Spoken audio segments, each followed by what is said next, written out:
You're listening to Find Your Strong with Christine and Ella. I'm Christine, a personal trainer. And I'm Ella, a nutritionist. And we're both also intuitive eating counselors, both fiercely non-diet and both done with toxic wellness messaging. In these episodes, we talk honestly about how to care for your body without guilt, shame, or restriction. We are so glad you're here. Let's find your strong.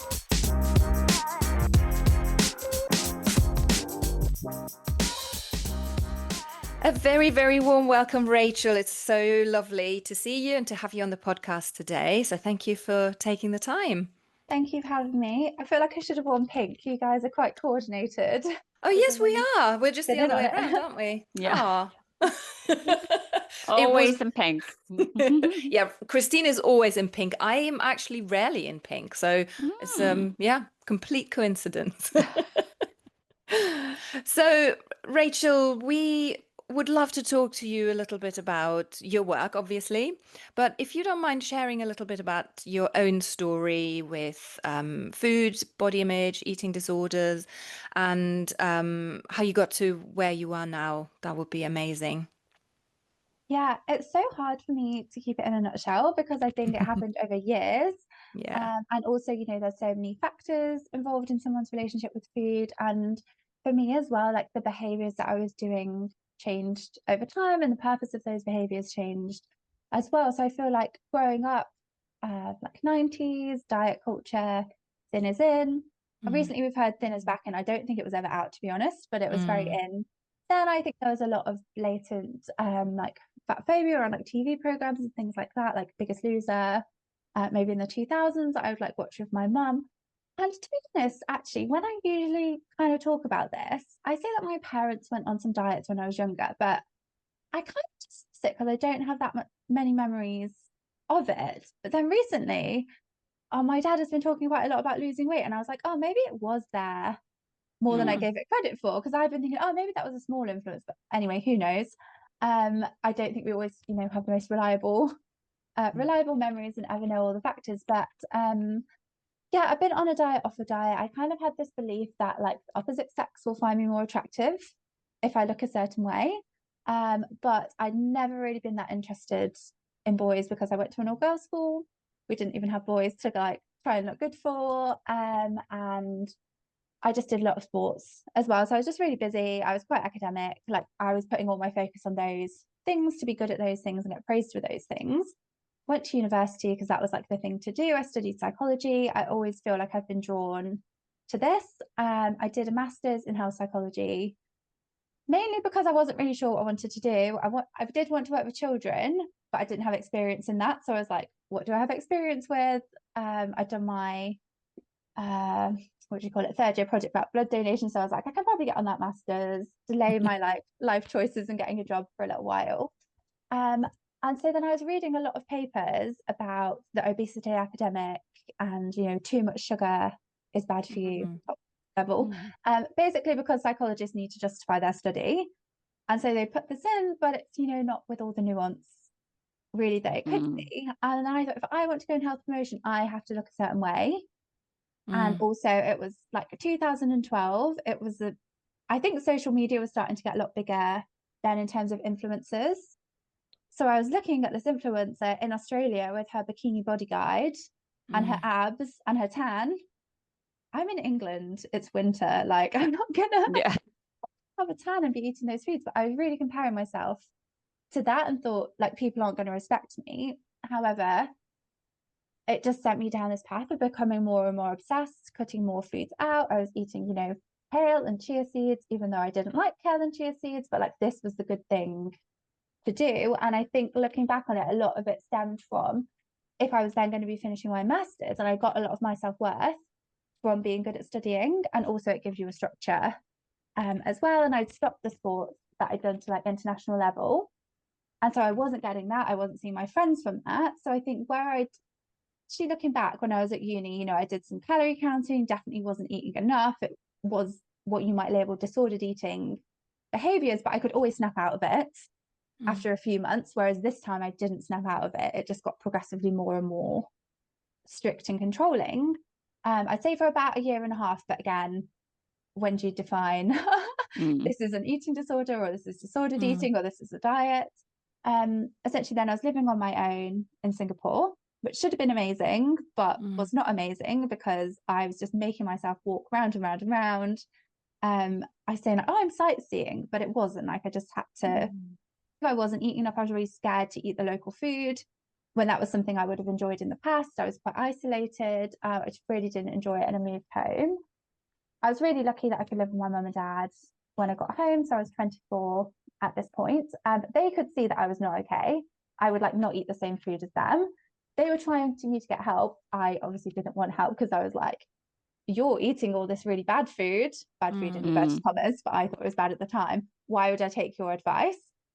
They were like, you're going to end up in hospital if you keep. So I had lost weight because of it. And I know not everyone in that situation would have done, but I'd lost some weight, but not enough weight that the GP would be like, you have an eating disorder and you've got a problem. So I did end up having a bit of private therapy at that point, mainly to complain about my dad, who was on my case and like just worried about me. I think it did shake some stuff up, because then I started binge eating. Like, I started trying the food, but it was so uncontrollable. And I guess some people might call that extreme hunger.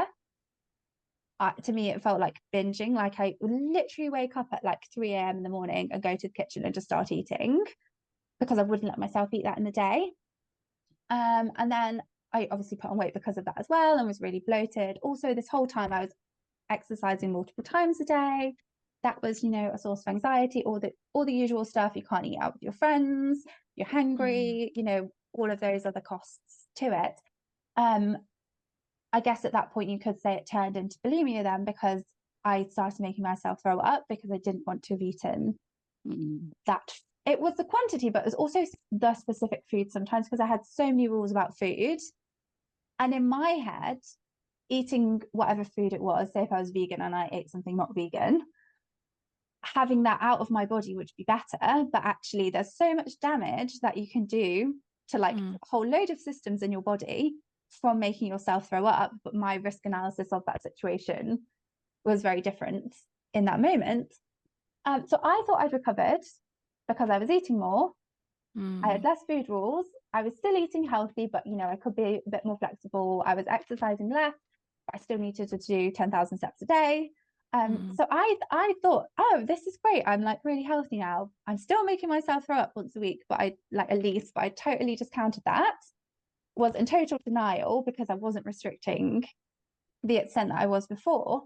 And yeah, then I started a PhD, which is actually something that the therapist had helped me with in terms of like life direction and a goal and kind of what to do moving forwards. I set up a health food blog. However, every recipe was like, here's a granola, it's gluten-free. Here's a granola, it's sugar-free. It like couldn't ever just be the thing. Which, yes, we do need gluten-free granola recipes for people who can't eat gluten. Or if you just like that recipe, fine. But it was still kind of, I would say it was kind of disordered with that. Then I became vegan for a while because I thought that would maybe be the answer. And I was living with housemates in my first year of my PhD. So I was still binging and purging. I was still steal their food from the cupboards because I felt like I can't help it. So it was still controlling me. But again, I was just in denial until I moved in by myself in my second year. And then it just really felt like it spiraled so much in a couple of months in terms of like the frequency that these behaviors were happening. Before, it would only happen at nighttime, and then it was happening at lunchtime. Then it got to the point that I was waking up in the morning thinking like, can I walk to the shop and buy some food to binge and purge before I have to be at university? Wow. And I was just like, I cannot go on like this. Just the physical toll as well of like the amount that I was binging and purging. And just to say, I just want to say that because that was my experience, but obviously other people have a different experience, and it's not that's not an indicator of, you might need support in that situation. But yeah, and then I guess how I got to be doing what I'm doing now, I just realized I can't keep doing this. I hate my PhD because I'm putting so much pressure on myself. Honestly, like that was a big factor in the binging and purging. In the end, I realized, so I did have one session, I had 2 sessions with the NHS, The first session was kind of, a general intake. And it really helped me actually realize the binging and purging was about avoidance. It wasn't in the beginning, but when it got to the end, why it was carrying on was because, like, sorry if this is really like quite detailed and graphic for people. Well, not graphic, but quite detailed. If I go home at lunchtime from my PhD and I binge and purge, it was like giving myself an excuse not to go back. Right. Because I just felt so wiped out and just couldn't really think straight, like the brain fog.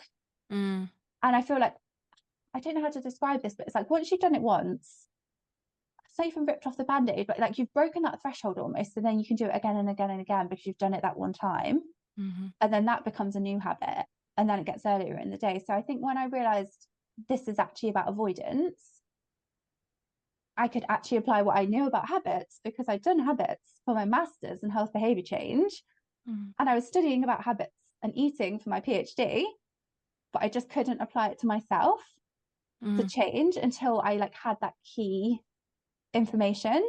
And so, like I say, I hated my PhD. I did finish it. This is a total side note, but I remember calling my best friend and crying like, I can't do this. I just want to open like a little store that sells energy balls, but you would make no money doing that, She didn't finish her master's for various reasons, some to do with mental health, and she was basically like, yeah, I really regret not finishing. Helpful. Yeah. Being like, oh no. But I'm very pleased that I finished it. I avoided in other ways, like I planned my wedding and stuff while doing my PhD. So I've replaced that behavior. But I'd say like maybe it took about a year for me to stop binging and purging. But it did feel very much like I need to get this behind me, because I think actually why I wanted to be a psychologist in the first place was to work with clients, not to research. But I don't know anyone else who's like pursuing psychology. They scare you off, clinical psychology. There was like, it's so hard to get into. So I didn't bother when I probably could have tried at least. But now I do have the lived experience, because I feel very much like, I'm sorry to go on a monologue, guys. No, don't. When I had the therapist in the beginning, and then I started binging, she just didn't really get it. She was like, well, could you not try and do yoga when you wake up in the middle of the night? And I'm like, no, I cannot describe to you. I am compelled to go and do this, even though I obviously don't want to. And I hate myself for doing this, but I've got to go and do it. So I think, because I have that lived experience, when people are telling me various things, I can think, oh, yeah, okay. I get it. Yeah. Yeah. This is, I mean, obviously there's so many touch points here. Thank you so much for sharing your story with us, Rachel. But all I can think of is what I want to know, what behavior change hacks, or not hacks, but techniques did you use for yourself? So when you're waking up at 3 a.m. with this extreme hunger or whatever, this absolute compelling, I need to get up, I need to eat. How in the moment did you work through that? Or how did you build in strategies for yourself? Yeah, so maybe I didn't, it's kind of a hard timeline story, isn't it? So when I was getting up at 3 a.m, I think that was very much driven by being like underfueled. And Ella will know more about this, because I've restricted so much. I think my body was just like, oh, you're letting me eat now. I'm going to make the most of this. And actually then I did start to get a bit more flexible in the day, because I think part of me realized, if I'm going to eat all this at night, it makes more sense to kind of spread it out a bit more throughout the day, so I'm not so bloated. So I think I did start relaxing my food rules a bit at that point, which meant that when I woke up, I wasn't so ravenous. I would still wake up, and it did become quite a habit to do that, but then the amount that I was eating was getting smaller. I don't have a clear memory as well at that point. I was waking up every day to eat, definitely, for like several months. But I'm not sure exactly if I was purging every time or not. It was kind of like a bit of a blur at the time. I think I did start trying to do more positive things for my body, like getting back into swimming and stuff like that. And I think as well, a really key thing at that point was that my world was opening up more, because I was more willing to go out and eat something with my friends. So then you can have conversations with your friends, you can do more things. So I think that helped, and that I had the PhD to like focus on to go forward. And also I think I was, less hungry all the time. I had a bit more energy. So I think that just generally helped itself in a way. I don't think I actively tried the behavior change stuff. And then it was getting better, the waking up in the night, like I say, because I was more fueled. And then it was more related to stress. If I ever woke up in the night, it was usually because I was stressed about something. And I'd usually be able to go and eat something and be like, okay, just eat something and try and go back to sleep, or be able to talk myself through it.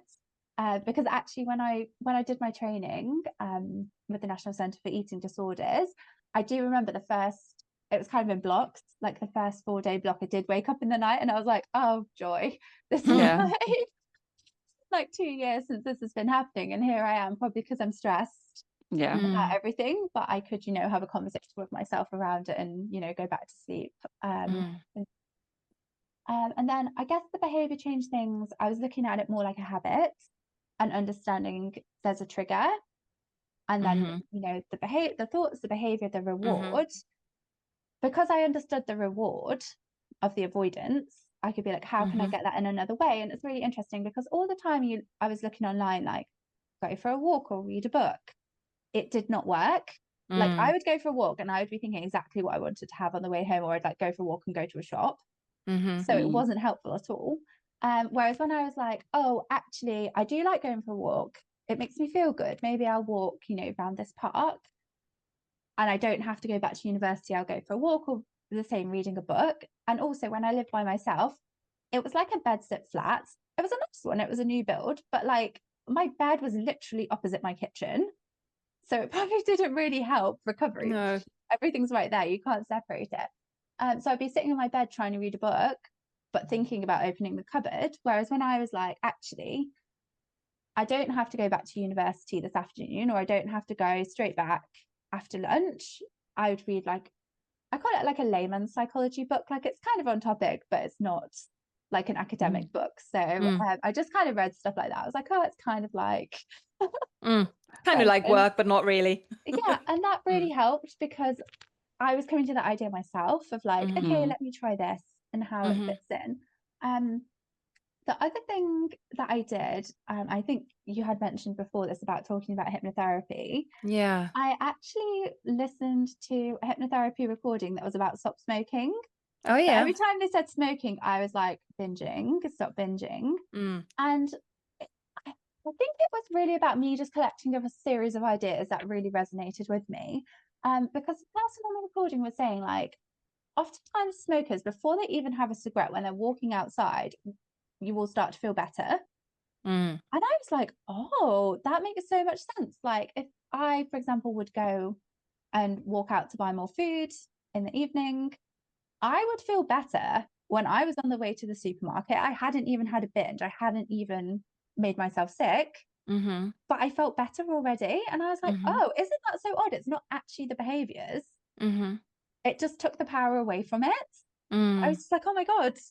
I mean, it didn't stop it, but it did, I'm going to do an Instagram post about this when I find the right words. But, I had to go through that messy period of going to the supermarket, really telling myself, you do not want to do this, putting the food back on the shelves, coming out. It wasn't like everything just stopped, but I think with getting these ideas that resonated with me and being able to see like, okay, makes sense why you would keep doing this behavior if it keeps getting reinforced. How can we break that habit?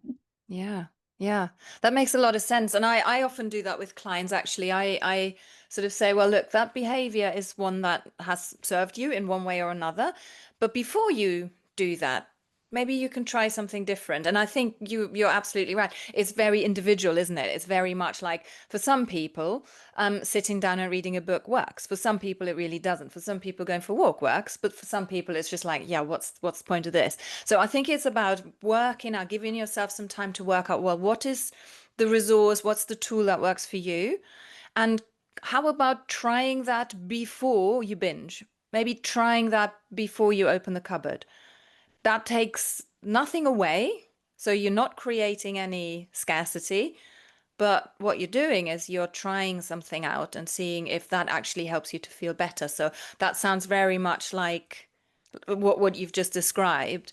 I really, your whole story that resonates with me, because I also studied psychology, and then I went into doing a master's in public health nutrition, and it could have gone horrifically wrong because I also thought that, if you're a nutritionist, you have to look a certain way.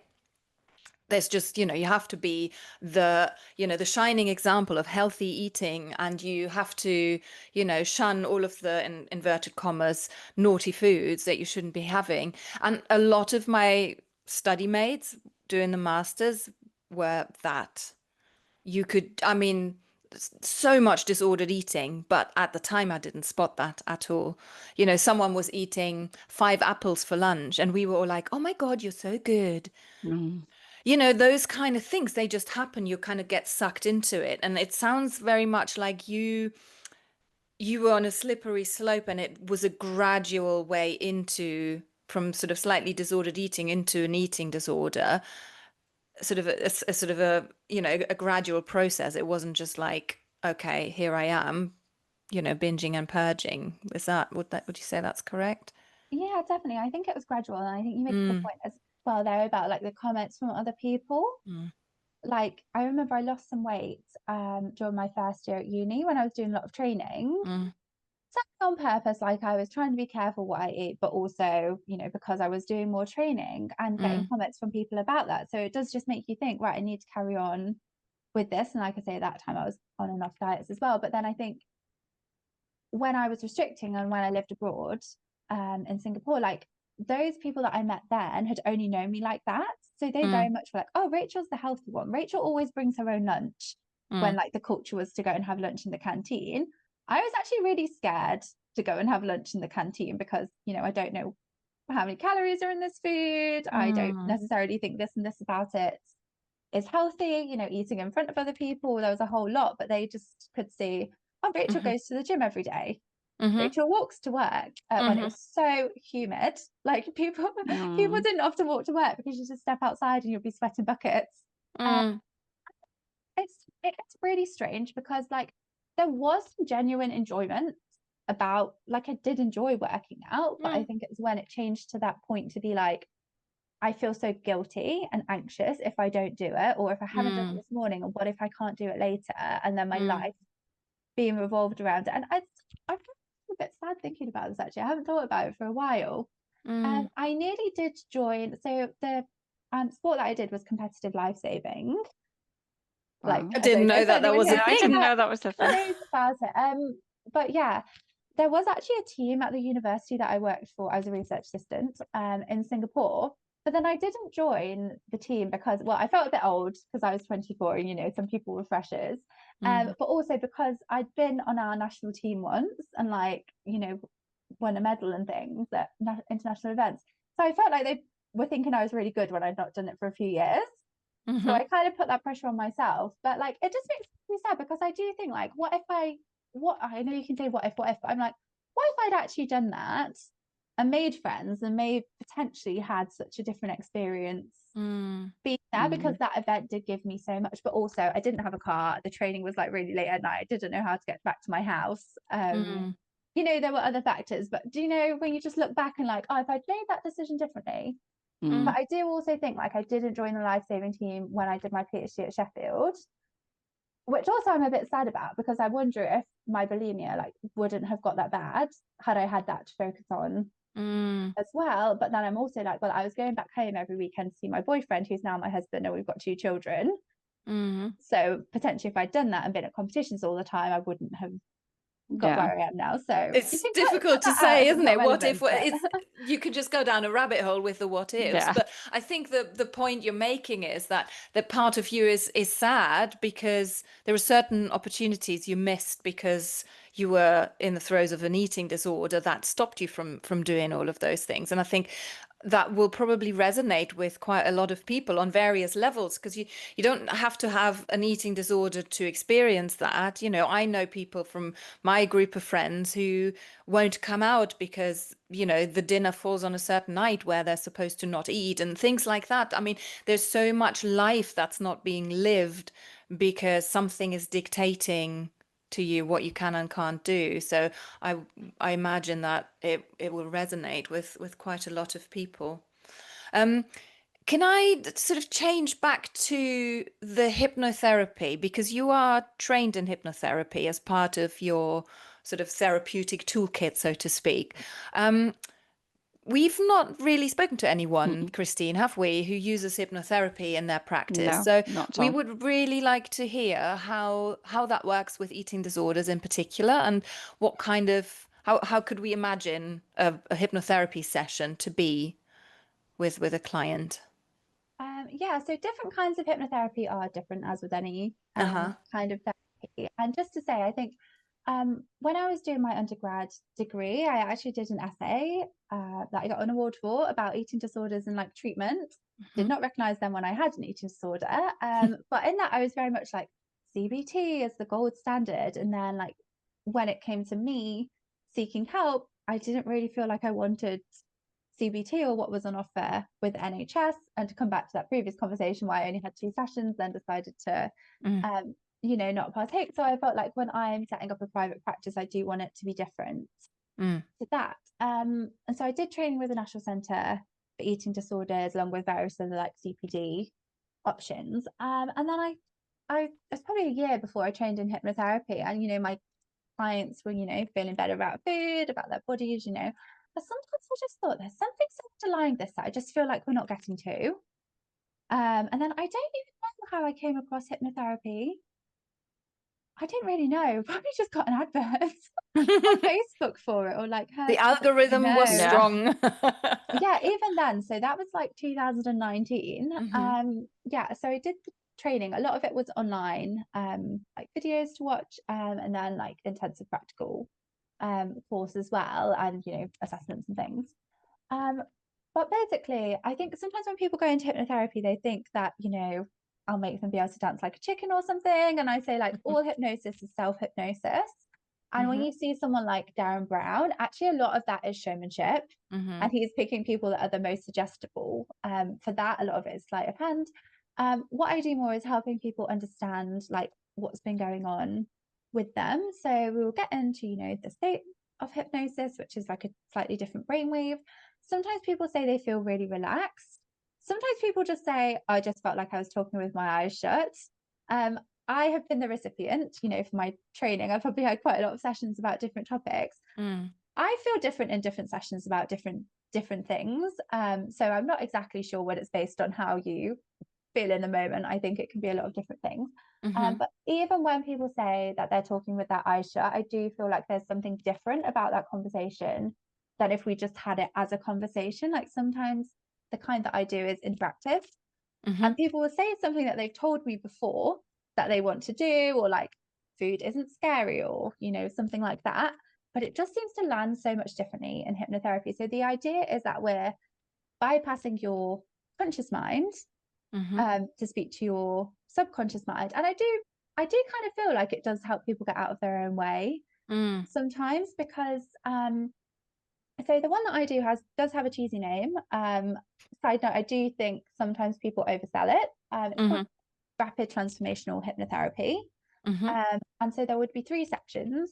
So the first section is that we would be going to memories related to the topic that we have picked. So we're asking your brain a question, maybe to do. I really split it down, just because as well, when I've been a recipient, once Mm. I had like a 3-hour session and I didn't know if I was coming or going, and it probably did some Wow. benefit, but I was like really confused because Yeah. I think she was trying to cover too much ever. So Yeah.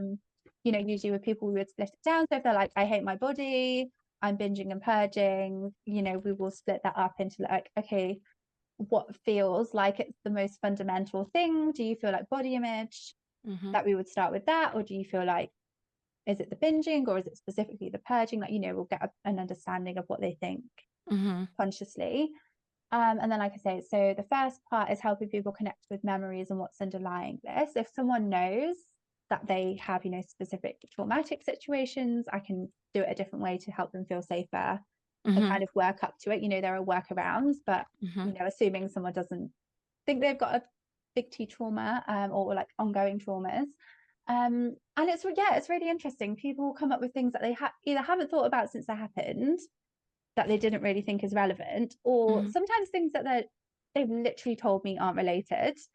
They'll be like, oh, my grandma died when I was 5, or like, I've had people say like, I had cancer when I was a child, but I'm totally fine about it. It's not affecting my binging. And I'm like, okay, all right, I'll take you at your word for it, or we might explore it a little bit. But then when you do the hypnotherapy session, sometimes those things are the first things that come up about, at that time, it was a good thing if you ate lots of food because your body needs to repair it, and you're still working on that subconscious belief, even though the situation that you're in is very different.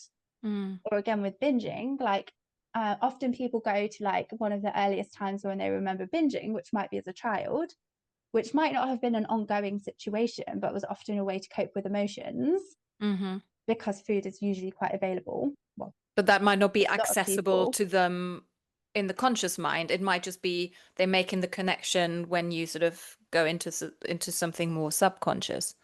Yeah, and some people do know, but like I say, it's just how it lands a different way. And we'll get 3 or 4 memories, so we'll be able to link them in chronological order as well. Sometimes to see like that thing happened and then it was reinforced by something else, and this makes sense why you ended up in this situation. And then the middle situation uses techniques from other modalities to do with like reframing that belief, like revisiting the situation, being able to see like some inner child stuff as well, which can be really powerful. If someone maybe has experienced neglect when they were young, whether that's like intentional parental things, or needs not being met, and then them not meeting their needs as an adult. So that can usually be it's quite cheesy, to be fair. It's quite cheesy, but I think my clients who choose to work with me are quite willing to give it a go and see what happens. So that's kind of the reframing. And then the final section would be that the client would just relax and I would be talking to them. So in hypnotherapy, you would usually want to say everything as a positive. In terms of like, if I say you will not binge eat anymore, you're That's a actually negative, making isn't it? you're making a picture in your brain of binge eating. So that's not going to help. So we actually really help drill down, okay, what is it that you want instead? How do you want to say someone binges in the evening? How do you want to be feeling in the evening? What do you want to be doing? What do you want to happen if you did get a thought about binging, or you did get that stressful situation? So I'll use their words that they've told me prior to the session. We'll kind of have a chat about it, but also in the session, the reframes that they've made. And you can do it really like, you have the most amazing body and you're so confident and you're going to wear whatever you want. But I just think people are going to almost reject that, especially my clients who usually hate their body. So I try and make it more gentle, like, you're learning to, or every day you notice that you feel a little bit more comfortable with yourself, and kind of pitch it that, but it's like very individual as well. I mean, you can get like hypnosis recordings on YouTube or like buy certain downloads. I think they can also be helpful, but like obviously my clients love that it's so personalized. Yeah, I don't think that's all I would do ever, because I think there are a lot of other pieces, like understanding certain things about nutrition, blood sugar and binge eating. But I do think it can be a really big shift for people. I have had clients who literally stopped binging and purging, and I had a client once who just stopped feeling guilty about eating, and I was like, oh my God. But the thing is, her guilt wasn't even anything about food. It was about something else that I think if I'd had a conversation with her, she wouldn't have told me that's what it is, that she could lift that. However, I would say more often than not, it's that maybe someone gets the thought to binge and purge, but it's easier for them to talk back to it. And they can apply that, like it's less intense. So it's not, sometimes it is like, oh my God. And even I'm like, oh, what happened? That's amazing. But usually it's like actually a helpful step. And understanding. It sounds like a really complementary kind of modality to add into a therapy session if that is indeed something that a client might want to explore. Because I would imagine it's one of those things that people shy away from a little bit, like, oh, I don't want to be mind controlled, and then there's the resistance. But if you are willing to sort of be open to get into that relaxed state and have those suggestions and talk about it, I think it can be really, really powerful as a sort of complementary kind of therapy. Yeah, I mean, Definitely. I would usually have a conversation like we've just had with clients and be very Mm, transparent about like, these are the sections that we're going to go through, and this is, how yeah. it can, how it can play out. So I do tend to work with clients like in a package Mm, that does include hypnotherapy. Like you say, I wouldn't do it if they really don't want to, but usually hmm people are coming to me because they're like, actually, I'm so fed up hmm with this, and I've tried CBT or I've tried this other thing and it hasn't had the impact that I wanted. So actually, I'm willing hmm something else to go. hmm Yeah. Ella, you use EFT sometimes, don't you? I haven't for a while yet, but I did find that quite a helpful thing for some people. Um, So, it's a similar. sorry, EFT for listeners that don't know is Oh, yeah. emotional freedom technique, or tapping, as it's kind of Yeah. known. I And really like it. it's you were a massive fan of it for a Very big while, weren't fan. you? I mean, Yeah. I want to do it more. So Mm, I kind of, when I do it, it really helps me, and it is that ADHD thing of I do mm, it, it really helps me, but I don't do it. mm. Yeah, it's one of So those things, isn't it? it's To that, get back into.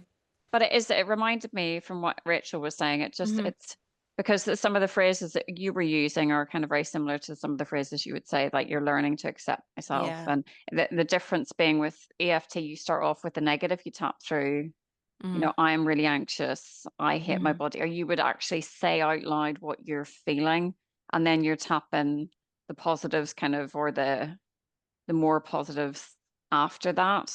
mm. So it is slightly different from that point of view. But I have to say, I would be skeptical about hypnotherapy, but that would maybe prevent it working for me. I think you would have to be open to it, wouldn't you? Yes, Or to an yeah, extent. yeah, to an People aren't going to Mm, be extent. there unless they're. I do EFT Yeah. as well, actually. Ah, Um, yeah, I forgot to say as well that I don't know if I did say properly. People would listen to the recording. I've made them a recording of the third section, and they would oh listen yeah. to that to almost brilliant. reinforce those beliefs Okay. going forward. So sometimes people, I really remember this. Two clients actually telling me how it had been helpful. One client, when she started working with me, like just couldn't make herself food even though she was an adult, like her mum had to do it for her, and she was in the kitchen, and she was like, I literally heard you saying to me like food is safe, and then Mm-hmm. she could do it. And then I had a client who didn't want to go to school, and I was working with her then before she went to college, because she wanted to do photography at college, and I made her a recording to listen to on the way to school every Wow. Okay. day, and that was really supportive. So it's like, I guess it is a bit like EFT and the positive suggestions, and it's Mm-hmm. that I'm not trying to tell you anything you don't want, if that makes sense. Like, I'm not Mm-hmm. trying to push it so far. And also, I think the reason why I didn't ever consider hypnotherapy in the first place until I felt quite desperate with with binging and purging was because I was almost like, I don't want it to be this magical change, and I don't know why it's happened, and someone's done something to me. And also, Mm, you can't really measure what's happening the same way you can measure some other kind of things. mm, Um, Apology, but actually, I think, going through the process of the person being a collaborator mm, in it can mm-hmm. often be quite positive that they do feel involved. And I mean, sometimes I have had clients who maybe the memories are from when they're like in their 20s. And sometimes I do think like this is not when it started, but they're not ready to go there. And like that's okay as well. And then maybe, if they want to, we'll have another session and they might get a memory from earlier from where it's been coming up. So Mm-hmm. I just think different things have their different purposes, if that Yeah. makes sense. Like I Yeah. love EFT as well. I recently did more training on it. Okay. Because I think that's so practical that the client can go away and do it. And do it. Exactly. It's very sort of, yeah, it's one of those things, once you learn how to do it, you could just do it yourself. It's nice with guidance, but I suppose the same with self-hypnosis. Once you know how to do it, to get yourself into that stage, and then into that state, and then have those recordings, those, it's almost like affirmations. You're creating new brain connections and forming these synapses that then actually become your new truth. Whereas, beforehand your truth might have looked very different. I think it's such a powerful way of, recalibrating the brain, which can be so, you know, black and white, to kind of open it up to a different way of looking at the world. It's But really, really I powerful. think what Rachel was saying as well was really important, that it's affirmations that you would actually be able to believe, or Absolutely. so you can't just go, I love my body, I'm the most beautiful person in Yeah. the world, because Yeah. it's your brain's going to go, no, no, Yeah, you're that's the not. beauty of it, isn't it? That the Yeah, client yeah. kind of comes up with those suggestions almost Mm. by, having that conversation with them. I love that. It's a really interesting thing to add into any kind of client work, I think. Well, it's Brilliant. interesting that the comparison that you made with CBT as well. I've had Mm, CBT in the past, and I find it doesn't go to that. Maybe I'm wrong because I haven't studied it in that way, but doesn't go to that depth. It doesn't go mm, to the memories when you were a child or the traumatic experiences you may have had. It's very much getting you through a certain point. So I had it for body dysmorphia, when I kind of more OCD type things. And it was brilliant because it got me past a really sticky spot that I couldn't get past on my own, but it did not dig anywhere down. So it didn't remain. So I find it helpful in the moment, but mm. I felt it was just scraping the surface. It wasn't really, and it sounds like hypnotherapy it can actually go a little bit deeper. Does that ring true? It's sort of, I think that's my experience of it. I think yeah, that's when I tend to just would suggest it, like in the sequence of sessions I have with clients, when maybe we've had a few sessions, I don't do CBT as per the book, but there's those questions about challenging thoughts. yeah. Mm, Maybe we've done some of that, but they're like, no, it's still here. It still feels true to me. Like, what else could we do? mhm, And also I think the recording and being in that state of hypnosis is quite, regulating for your nervous system as well. So there's that mhm, element to it. mhm. Yeah. Have you ever done it, Ella? Hypnosis, hypnotherapy. No, I haven't.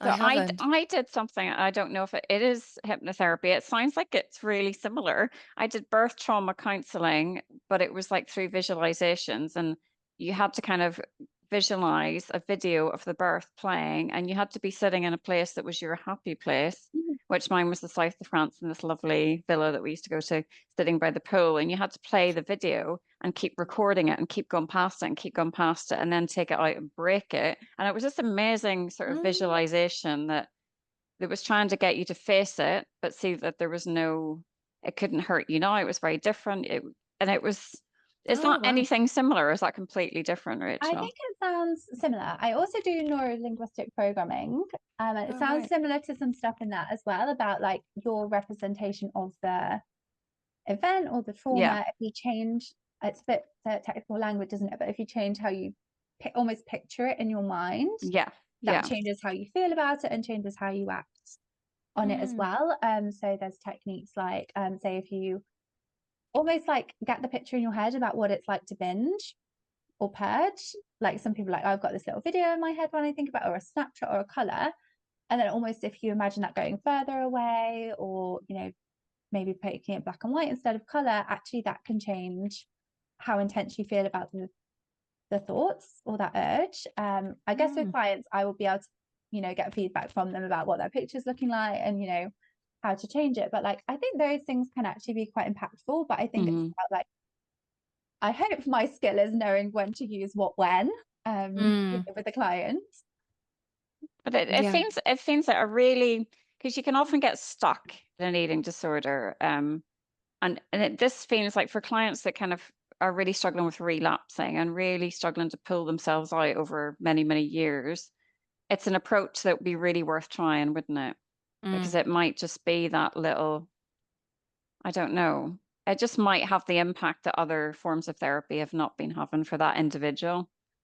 Um, Mm. I don't know. It's interesting, Yeah. isn't it? I love it. I Mm, do think that lots of people are very sort of hung up on one modality or one therapy form, and I love that you've got so many strings to your bow, really, to kind of pick and use what you think is the most appropriate thing for that particular client. I think that is worth so much to have someone with that expertise to kind of say, I wonder if we should maybe have a look at this, or we could try that, and offering options. I think that's fabulous. That's such a valuable thing to offer. In Yeah. terms of yourself, sorry, Rachel, just cutting you I was off. going to say, I've tried to be discerning in that I had EMDR for birth trauma, and I was a bit like, oh, could I do EMDR? And I thought, no, because I feel like the purpose of that is already filled by other things Okay. in my business. So right now, I feel like I'm trying to be like, right, I've got this, here's the map. Are there any little areas that maybe we could add something else? Because I do love training. And learning more or meeting new people on the training course. So I'm kind of just going down the route of different CPD, smaller courses at the minute, a few hours rather than big commitments. Do you know, this is also something that we should speak about in another episode, is birth trauma, because the amount of people who have never had any help, any support, and have considerable birth trauma is vast. So anytime I'm sitting in a room with another mum, it goes back to the birth story like 9 times out of 10. And it's a really interesting one, because I had birth trauma counseling 9 years after my traumatic birth, because I still really felt it. And it was like a test scheme. I was a guinea pig for it, but I felt so grateful to actually have that experience. And so many women don't realize that they need it or advocate for themselves, and the NHS obviously can't provide that kind of support for people. But yeah, sorry, sideline, but I just think that's a really important thing to bring up. And what I wonder how many repercussions that has on other aspects of life, including your relationship to your body and with food. I mean, there must be links for sure. So 100%. yeah, brilliant. Rachel, thank you so much. We've taken way more of your time than we had planned. So really appreciate you being here and coming on and being so open and sharing your own story with us and anyone who's listening. So tell us where people can find you. We'll obviously also put that in the show notes, but what's the best place for getting in touch with you?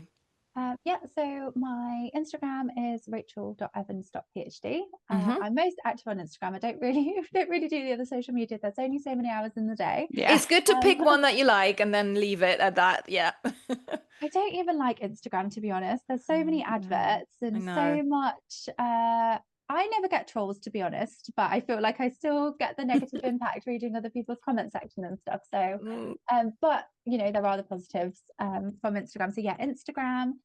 My website is eatingdisordertherapist.co.uk, and I've also got a podcast, Just Eat Normally, which you will find Ella and Christine on sometime. Yay! Soon. Exciting. That's very exciting. Yeah. But yeah, thank you so much for joining us, Rachel, and we'll look forward to speaking to you again soon. Bye. Bye.